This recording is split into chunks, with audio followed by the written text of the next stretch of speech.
Genesis 19. Sodom's depravity. Now the two angels came to Sodom in the evening, and Lot was sitting in the gate of Sodom. When Lot saw them, he rose to meet them, and he bowed himself with his face toward the ground. And he said, "Hear now, my lords, please turn into your servant's house and spend the night and wash your feet. Then you may rise early and go on your way." And they said, "No, but we will spend the night in the open square." But he insisted strongly, so they turned in to him and entered his house. Then he made them a feast and baked unleavened bread, and they ate. Now before they lay down, the men of the city, the men of Sodom, both old and young, all the people from every quarter, surrounded the house. And they called to Lot and said to him, "Where are the men who came to you tonight? Bring them out to us, that we may know them carnally." So Lot went out to them through the doorway, shut the door behind him, and said, "Please, my brethren, do not do so wickedly. See now, I have 2 daughters who have not known a man. Please let me bring them out to you, and you may do to them as you wish. Only do nothing to these men, since this is the reason they have come under the shadow of my roof." And they said, "Stand back." Then they said, "This one came in to stay here, and he keeps acting as a judge. Now we will deal worse with you than with them." So they pressed hard against the man Lot, and came near to break down the door. But the men reached out their hands and pulled Lot into the house with them, and shut the door. And they struck the men who were at the doorway of the house with blindness, both small and great, so that they became weary, trying to find the door. Sodom and Gomorrah destroyed.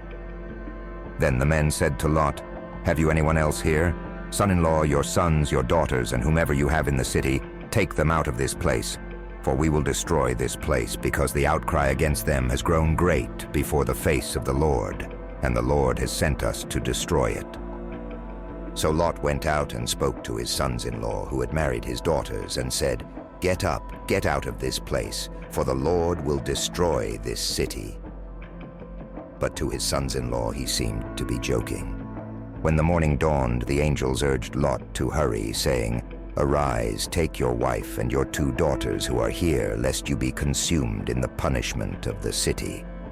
And while he lingered, the men took hold of his hand, his wife's hand, and the hands of his 2 daughters, the Lord being merciful to him, and they brought him out and set him outside the city. So it came to pass, when they had brought them outside, that he said, "Escape for your life. Do not look behind you, nor stay anywhere in the plain. Escape to the mountains, lest you be destroyed." Then Lot said to them, "Please know, my lords, indeed now your servant has found favor in your sight, and you have increased your mercy which you have shown me by saving my life. But I cannot escape to the mountains, lest some evil overtake me and I die. See now, this city is near enough to flee to, and it is a little one. Please let me escape there. Is it not a little one? And my soul shall live." And he said to him, "See, I have favored you concerning this thing also, in that I will not overthrow this city for which you have spoken. Hurry, escape there, for I cannot do anything until you arrive there." Therefore the name of the city was called Zoar. The sun had risen upon the earth when Lot entered Zoar. Then the Lord rained brimstone and fire on Sodom and Gomorrah from the Lord out of the heavens. So he overthrew those cities, all the plain, all the inhabitants of the cities, and what grew on the ground.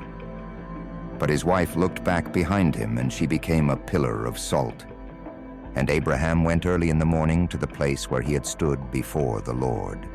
Then he looked toward Sodom and Gomorrah, and toward all the land of the plain, and he saw, and behold, the smoke of the land which went up like the smoke of a furnace.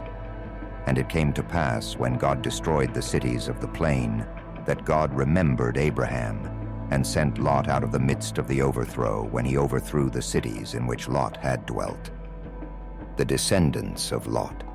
Then Lot went up out of Zoar and dwelt in the mountains, and his 2 daughters were with him. for he was afraid to dwell in Zoar.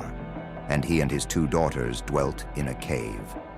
Now the firstborn said to the younger, "Our father is old, and there is no man on the earth to come in to us, as is the custom of all the earth. Come, let us make our father drink wine, and we will lie with him, that we may preserve the lineage of our father." So they made their father drink wine that night.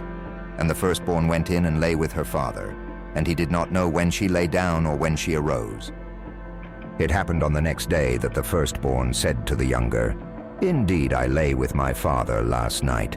Let us make him drink wine tonight also, and you go in and lie with him, that we may preserve the lineage of our father." Then they made their father drink wine that night also. And the younger arose and lay with him, and he did not know when she lay down or when she arose. Thus both the daughters of Lot were with child by their father. The firstborn bore a son and called his name Moab. He is the father of the Moabites to this day. And the younger she also bore a son, and called his name Ben-Ammi. He is the father of the people of Ammon to this day.